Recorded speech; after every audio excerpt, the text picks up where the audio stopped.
നമ്മളിപ്പോൾ എന്താ ഉണ്ടാക്കാൻ പോണേ? ഇത് രസം ഉണ്ടാക്കാൻ. ഓക്കെ, കുരുമുളക് ഇട്ടിട്ട് ബാക്കി എന്തൊക്കെ ചേർക്കും? ജീരകം.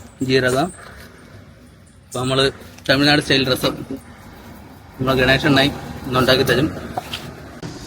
അണ്ണാ ഇനി ഇതിൽ വേറെ എന്തൊക്കെ ചേർക്കണം? പൂണ്ട്, വെള്ളപ്പൂണ്ട്. അത് അടിപൊളി. മഴ തുടങ്ങിയേ. വാ.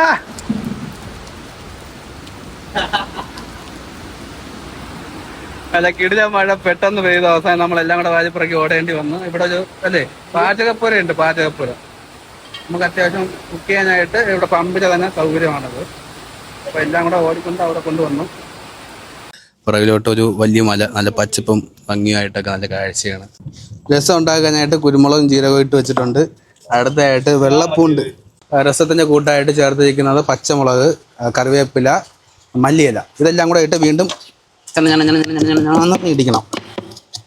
അപ്പോൾ നമ്മളെ ചോറ് റെഡിയായി കഴിഞ്ഞു. അത് കഴിഞ്ഞിട്ട് നമ്മൾ ഉരുളക്കിഴങ്ങ് മെഴുക്ക് പുരട്ടുകയാണ്. അത് കഴിഞ്ഞിട്ട് നമ്മളെ പീക്കങ്ങ. ആണോ ഇതെന്തോ പേര്? പീക്കങ്ങ. ഇത് എങ്ങനെന്താ കറി വയ്ക്കാനാണോ അതോ കറി? ഓക്കെ. ഇത് സംഭവം നമുക്ക് കേരളത്തിൽ അങ്ങനെ കിട്ടാറില്ലല്ലേ പീക്കങ്ങ?